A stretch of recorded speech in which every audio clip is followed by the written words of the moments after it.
आज की press conference करने में हमारा जो एक मकसद है, हमारा जो एक हमने बताना था, जो हम पे दिन ब दिन इल्ज़ामात की बौछार की जा रही है, जो कि बिल्कुल बेसलेस हैं, बिल्कुल जिनमें कोई रेलिवेंसी नहीं है, उस चीज़ पे बार बार हम एक ही चीज़ पे टारगेट कर रहे हैं कि आप इलेक्शन हार गए हो। डिफीटेड कैंडिडेट मेरे लिए कहता है कि डिफीटेड कैंडिडेट फ्रस्ट्रेट हो गया है, डिफीटेड कैंडिडेट ने 76 वोट लिए हैं, डिफीटेड कैंडिडेट ने मेरे पे अटैक करवाया, डिफीटेड कैंडिडेट को 76 वोट आए हैं, मेरे को 89 वोट्स आए हैं। बार बार यही इल्जाम लगा रहे हैं, यही बातें दोहराई जा रही हैं। 3 दफा वो प्रेस कॉन्फ्रेंस कर बैठे हैं, बीच में प्रेस नोट दे रहे हैं, वो उसमें मेरे को बता रहे हैं कि मैं जी सारी जितनी भी ये वारदात हुई है इसका मास्टरमाइंड मैं हूं। अब इन सवालों के जवाब देना जरूरी था, इसीलिए आप सबको हमने जहमत दी यहां पे। अब पहली बार जो 9 तारीख को जो प्रेस कॉन्फ्रेंस रखी थी, वो हमने इस सिलसिले में नहीं रखी थी कि हमने इसके बारे में कुछ बोलना है। वो एक एसोसिएशन नहीं बनी थी, उसके बारे में बताना था। जैसे ही आप सभी लोग वहां थे, जैसे ही वहां पे पहुंचे, आप लोग सारे वहां पे थे, तो हल्ला किसने शुरू किया अब मेरे को यह बताने की जरूरत नहीं है, क्योंकि वीडियो बहुत लोगों ने देखे हैं। हम रिसीविंग एंड पे थे, ये हल्ला कर रहे थे, लेकिन हम लोगों ने हल्ला बचाने के लिए सारी हमारी जो वकील साहिबान है ये बाहर आ गए और इन्होंने बाहर प्रेस कॉन्फ्रेंस शुरू की। मैं वहीं पे बैठा रहा, इनके पास बैठा रहा। ये जो अयाज शत्रु जो है, इनके पास इनके जो ओहदेदारान है, मैं उनके साथ बैठा रहा। वहां पे बैठ के मेरी इनसे बातचीत हो रही थी, बातचीत चल रही थी इनसे, आप लोगों की ग्रीवियंसेस क्या हैं, आप लोग क्या चाहते हो, ये मेरी इनके साथ बातचीत हो रही थी। मीडिया को, आप लोगों को वहां पे कवर नहीं करने दिया कुछ भी। क्या इन्होंने बहाना लिया जी, कोविड-19 की रिस्ट्रिक्शंस हैं, कोविड-19 की रिस्ट्रिक्शंस चल रही हैं, यहां पे इकट्ठे नहीं, 4 लोग इकट्ठे नहीं हो सकते, इसलिए ये प्रेस कॉन्फ्रेंस नहीं होगी। ठीक है जी, नहीं, बार रूम हमारा है, ये इनके हमारे लिए अल्फाज थे कि बार रूम मेरा है, यहां पे हम कोई प्रेस कॉन्फ्रेंस नहीं होने देंगे। नटशेल ये है कि ठीक है, आप लोग वहीं थे, ये सारे लोग बाहर आके प्रेस कॉन्फ्रेंस हो गई, मैं वहां पे था इनके पास। लेकिन शाम को 2 घंटे बाद वो कोविड की रिस्ट्रिक्शंस खत्म हो गई। किनके लिए? इनके लिए, क्योंकि अजात शत्रु ने शाम को 2 घंटे बाद एक प्रेस कॉन्फ्रेंस की। उस प्रेस कॉन्फ्रेंस में इनके 20-22 आदमी थे बैठे हुए, 15-20 आदमी जितने भी थे, वो जब अपने एड्रेस कर रहे थे प्रेस को, तो क्या उस टाइम कोविड की रिस्ट्रिक्शंस खत्म हो गई? हमारे लिए कोविड आ गया, इसके लिए कोविड नहीं है?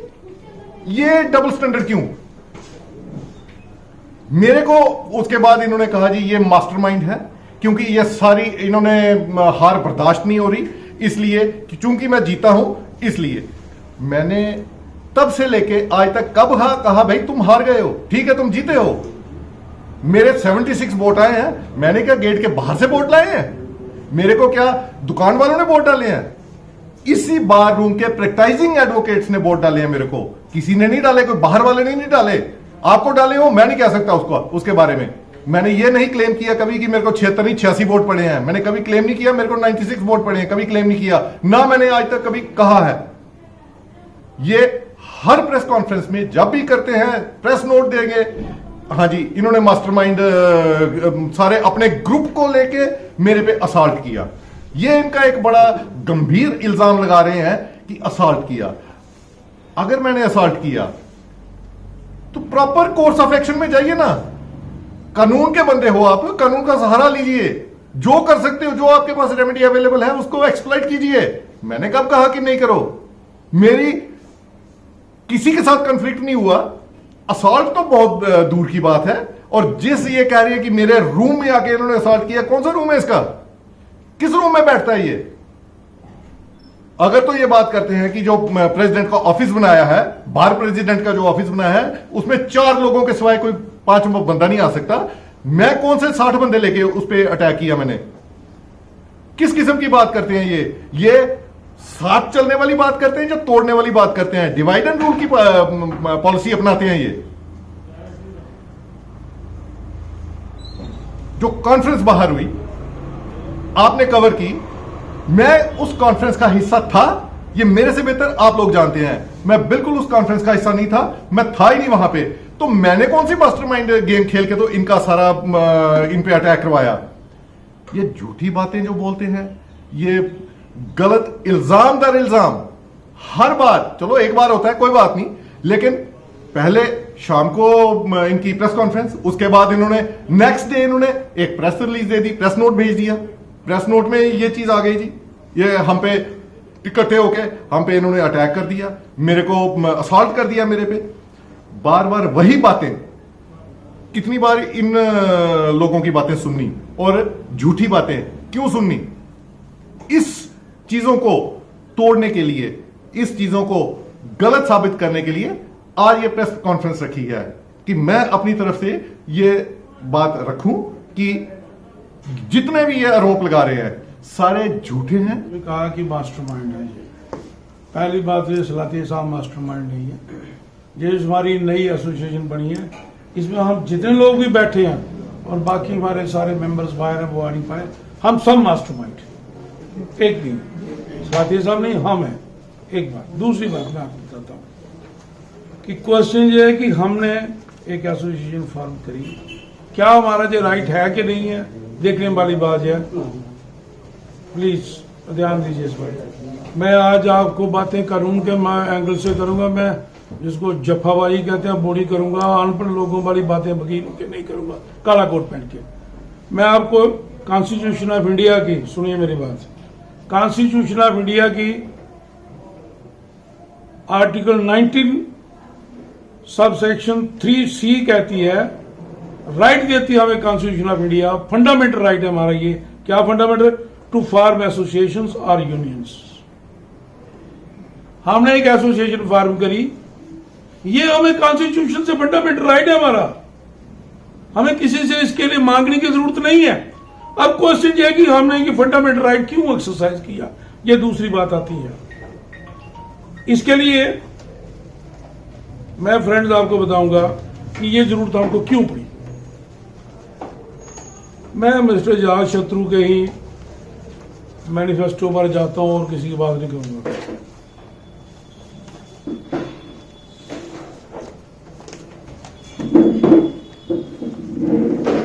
मिस्टर आजाद शत्रु जब पहली बार प्रेसिडेंट बने थे, उन्होंने एक मैनिफेस्टो फ्लोट किया था।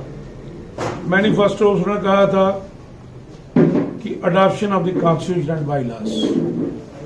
हम आज दावे से कहते हैं, चैलेंज देते हैं, हमें कोई ऐसा कॉन्स्टिट्यूशन, क्या होता है कॉन्स्टिट्यूशन को हर एक मेंबर ने दस्तखत करने होते हैं, अप्रूव करना होता है, लेकिन आज तक हमारी बार का कोई भी ऐसा कॉन्स्टिट्यूशन नहीं बना जिसको तमाम मेंबर्स ने अडॉप्ट किया हो। ऐसा कोई कॉन्स्टिट्यूशन नहीं बना है। अच्छा होता कि अगर आज हम प्रेस कॉन्फ्रेंस अपने हाथे में करते, बार एसोसिएशन कठुआ या बार रूम कठुआ में करते या अपने कठुआ कोर्ट्स के प्रीमाइसेस में करते, लेकिन अनफॉर्चुनेटली जैसे ही आजाद शत्रु शर्मा जी को इस बात की भनक लगी कि आज हम कोई प्रेस कॉन्फ्रेंस करने जा रहे हैं, तो उसी वक्त वो अलर्ट हो गए और ओवर अलर्टनेस में उन्होंने आपस में बातें करना शुरू कर दी अपने ग्रुप में और लोगों को इकट्ठे करना शुरू कर दिया कि आज फिर हम फर्स्ट करेंगे, वैसा ही जैसा इन्होंने परसों किया था कोर्ट में और मीडिया कर्मी के साथ बदसलूकी की थी।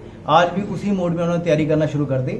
लेकिन मैंने आपको एश्योर किया था पिछली बार भी कि मेरे होते हुए हम कोई ऐसा स्टेप नहीं उठाएंगे जिसमें किसी भी मीडिया कर्मी की कोई इज्जत पे आ जाए या उनके ऊपर कोई एलिगेशन लगे।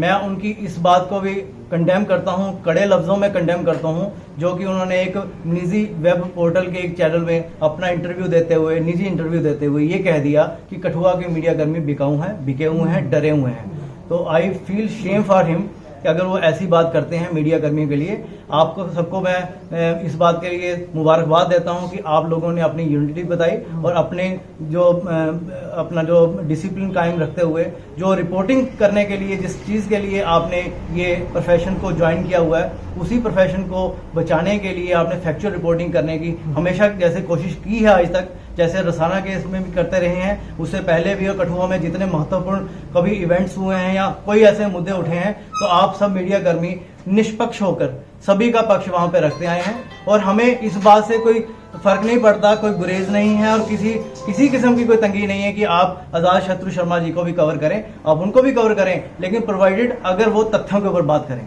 अब इस बात को यहीं पे खत्म करते हुए मैं अगली बात खत्म करना चाहता हूं।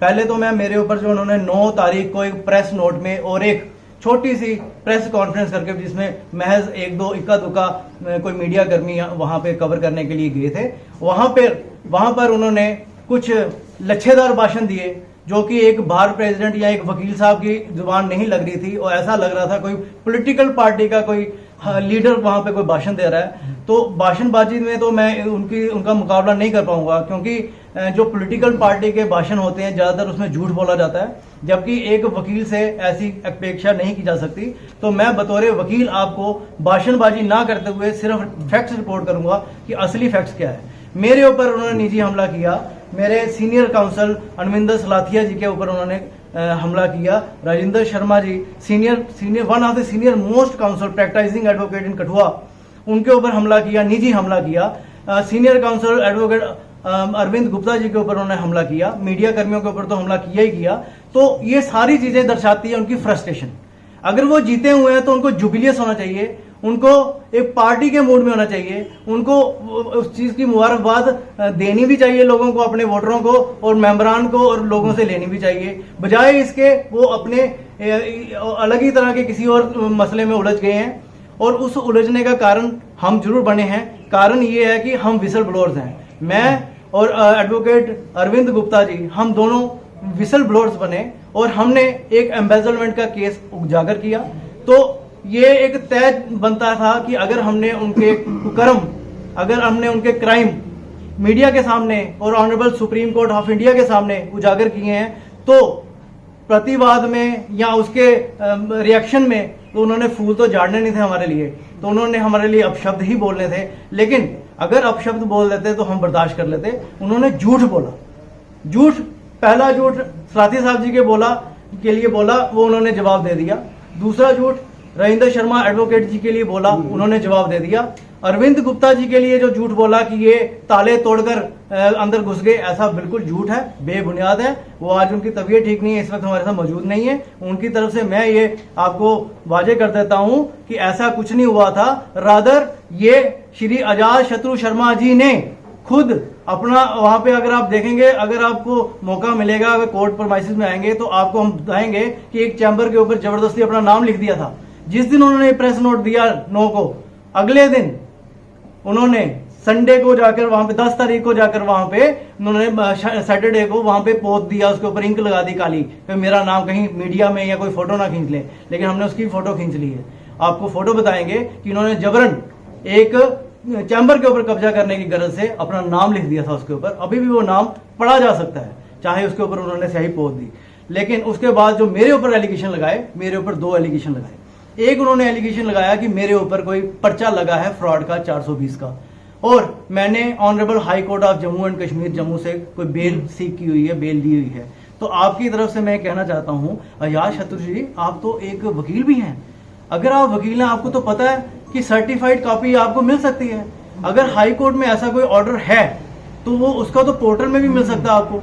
तो मुझे इस बात का बड़ा ताजुब हो रहा है, मैं सरप्राइज्ड हूं कि आज तक, अभी तक, मैं बल्कि कहना चाहता हूं इस मूवमेंट तक आपने ऐसी कोई सर्टिफाइड कॉपी ऐसी ऑर्डर की नहीं बताई है कि जिसमें ये छाया किया गया हो, ये बताया गया हो कि कीर्ति भूषण महाजन एडवोकेट को कि हाई कोर्ट ने किसी भी केस में, किसी भी क्रिमिनल केस में, बजाय इसके मैं कहूं सिर्फ 420 का, किसी भी क्रिमिनल केस में आज तक बेल दी है, या फिर कीर्ति भूषण के खिलाफ कोई FIR, कोई भी लंबित मामला ऑनरेबल हाई कोर्ट या किसी भी अदर कोर्ट में, कोई भी अदर कोर्ट में, पूरे जम्मू कश्मीर में, पूरे भारतवर्ष में, मैं तो पूरी दुनिया में, इंटरनेशनल कोर्ट ऑफ जस्टिस में भी कहीं पे भी अगर मेरे खिलाफ कोई पेंडिंग है तो मैं जो जानना चाहता हूं कि उसकी सर्टिफाइड कॉपी दे दे। और मैं आपके हवाले से ये भी कहना चाहता हूं, आजाद शत्रु जी, मेरी रिक्वेस्ट है, काइंडली ऐसी कोई कॉपी होगी तो मीडिया कर्मियों को भी दिखा दें। उसके बाद अगर वो ऐसी कोई कॉपी दिखा देंगे, उसके बाद मैं अपने सारे इल्जामात वापस ले लूंगा। रादर मैं ये मान लूंगा कि एम्बेजलमेंट मैंने की है,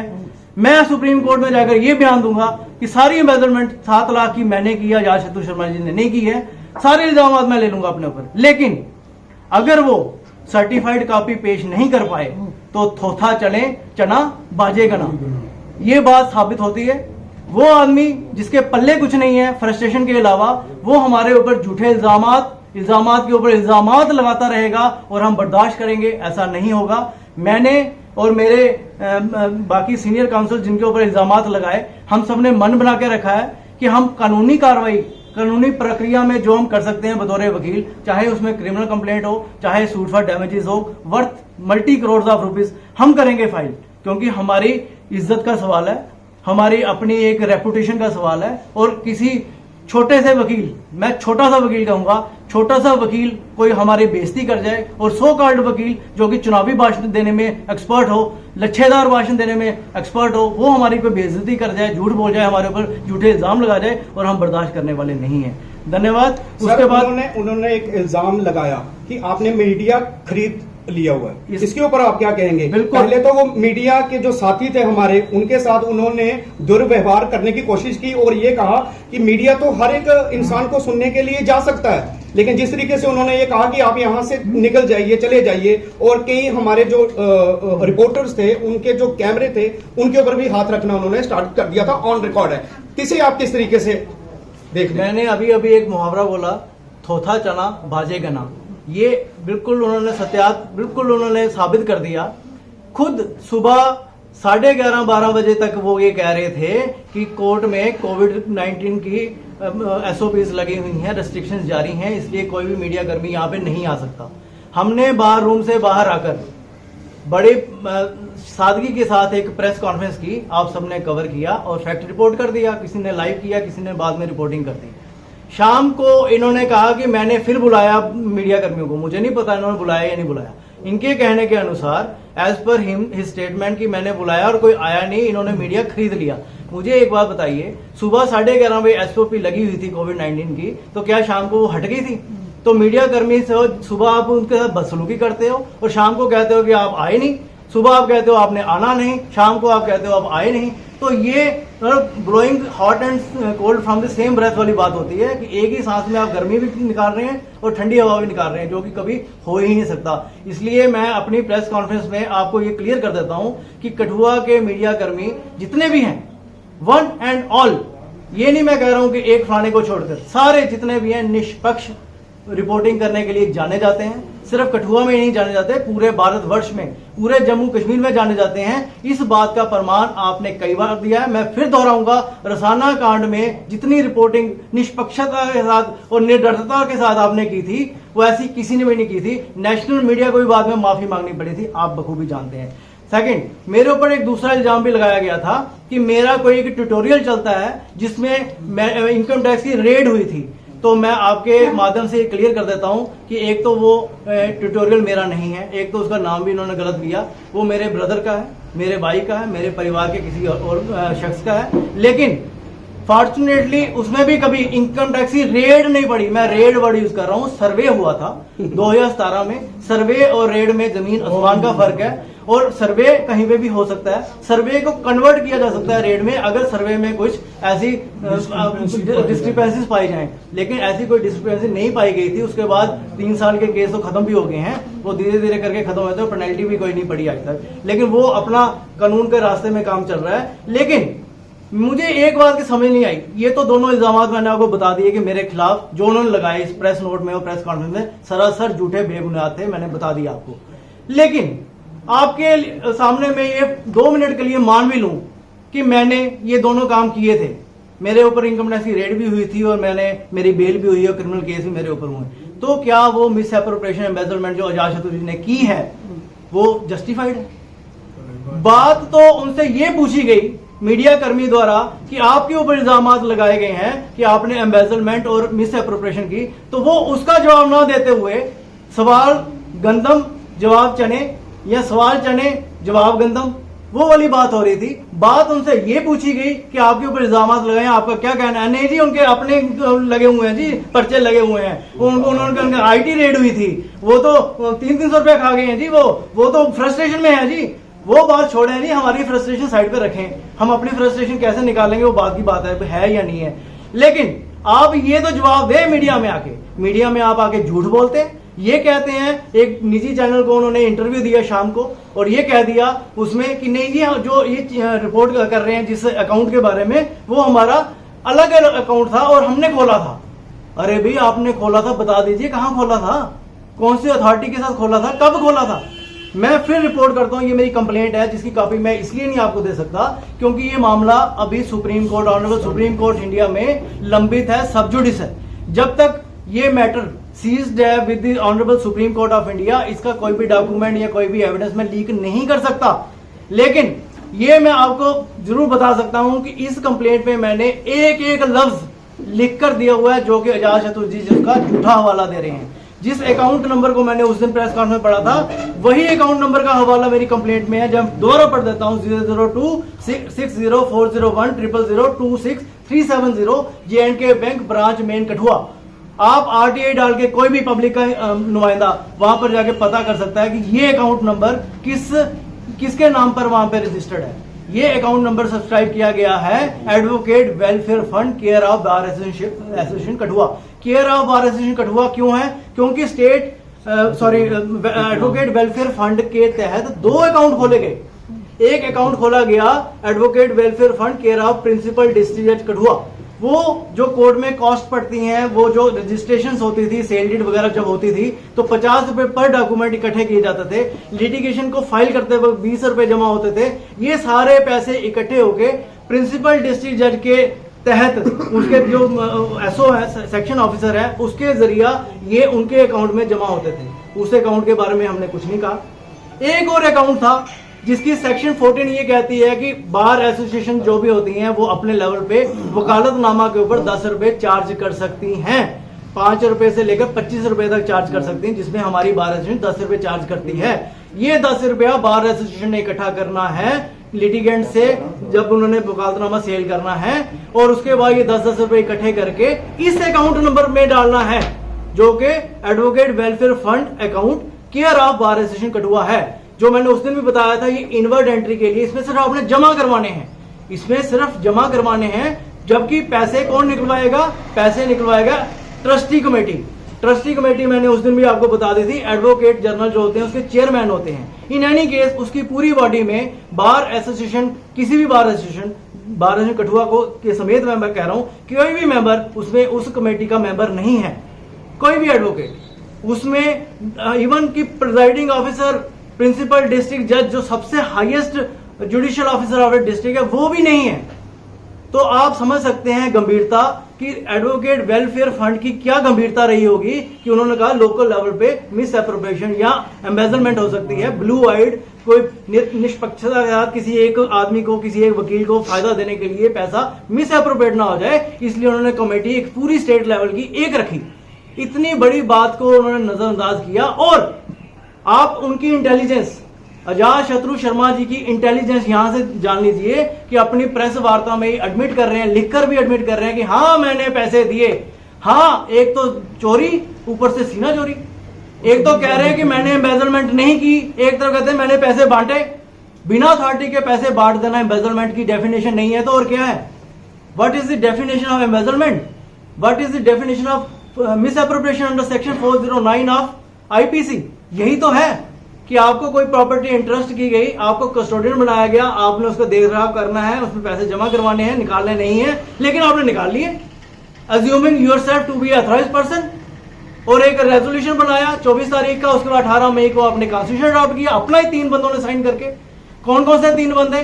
खुद अजात शत्रु शर्मा, उनका general secretary Kamaljeet Singh ji advocate, एक राजेश कुमार जी एडवोकेट है ट्रेजरर, 3 लोगों ने उनके ऊपर साइन किए। और बड़ी हैरानगी की बात मैं आपको बताऊं, ये तीनों इसमें बेनिफिशियरी हैं। जो मैंने उस दिन आपको स्टेटमेंट की कॉपी भी दी थी, ये तीनों भी बेनिफिशियरी हैं। इसके अलावा और भी बेनिफिशियरी हैं। इनकी एग्जेक्टिव कमेटी के कितने लोग इसमें बेनिफिशियरी हैं और कितना रुपया उन्होंने लिया, मैं आपको थोड़ा सा बताना चाहता हूं। सबसे पहले कमलजीत सिंह एडवोकेट जो कि जनरल सेक्रेटरी हैं, इन्होंने 6500 रुपीज, 6500 रुपया एम्बेजलमेंट की इस मनी, क्राइम मनी को रिसीव किया। Davinder Singh vice president 5000 plus 1500, 6,500 rupees इन्होंने रिसीव किया, 3,000 रुपया रिसीव किया। ये इनके वरुण महाजन जी इनके कौन है, इनकी कमेटी के ज्वाइंट सेक्रेटरी हैं। एडवोकेट राजेश कुमार ट्रेलर जो सिग्नेटरी भी हैं रेजोल्यूशन के और एडॉप्शन ऑफ कॉन्स्टिट्यूशन के, उन्होंने 5,000 प्लस 1,500 6,500 रुपीज रिसीव किया, वो ट्रेलर हैं इनके। एडवोकेट श्रीकांत सागर रैना प्रेस सेक्रेटरी हैं इनके, उन्होंने किए हैं 5,500 रुपया, 5,500 रुपया। एडवोकेट अनिल सिंह इनके स्पोक्स पर्सन है, 3,500 रुपया। Advocate Davinder Kumar Sharma executive member हैं, 2,000 रुपया। एडवोकेट नैया शर्मा इन्होंने रिसीव किए 16,500, 16,500। जो इनकी जितनी भी प्रेस कॉन्फ्रेंस होती है पीछे बैठी हुई यही नजर आती हैं आपको। इसके अलावा रमेश्वर चौहान है 2,000 रुपया। राहुल खजूरिया एग्जीक्यूटिव मेंबर, उन्होंने लिया है 8,500 रुपया। उसके बाद 8,500 रुपया। Balvir Singh advocate chief election returning officer for life बनाए हुए हैं, जिनको कोई अप्रोच नहीं करता है, लेकिन खुद ब खुद जब उनका मन करता है कहते हैं ना इलेक्शन कैसे होने हैं, ऐसे वोटर लिस्ट कैसी होनी है, ये वाली, कौन कौन वोट डालेगा, ये कब डालेगा, फलाना इतनी डेट को डालेंगे, इतने बजे डालेंगे, कैसे डालना है, सर्कल करना है या टिक मारनी है, इन्होंने डिसाइड करना है। 3 बजे तक करना है, 3 बज के 1 मिनट पे कोई आ गया, कोई रिलैक्सन नहीं। मगर इतना बड़ा इन्होंने ड्रामा रचना है। अल्टीमेटली करना क्या है इन्होंने, क्योंकि इन्होंने जस्टिफाई करने अपने 6,500 जो इन्होंने एम्बेसल्ड मनी को रिसीव किया, 6,500 रुपया ये हो गया। इसके अलावा कुछ एंट्रीज ऐसी हैं जिनका कोई नाम वो पता ही नहीं है। 12 मई को 22,000 रुपया निकाला गया, कोई पता नहीं कहां से किसने निकाला।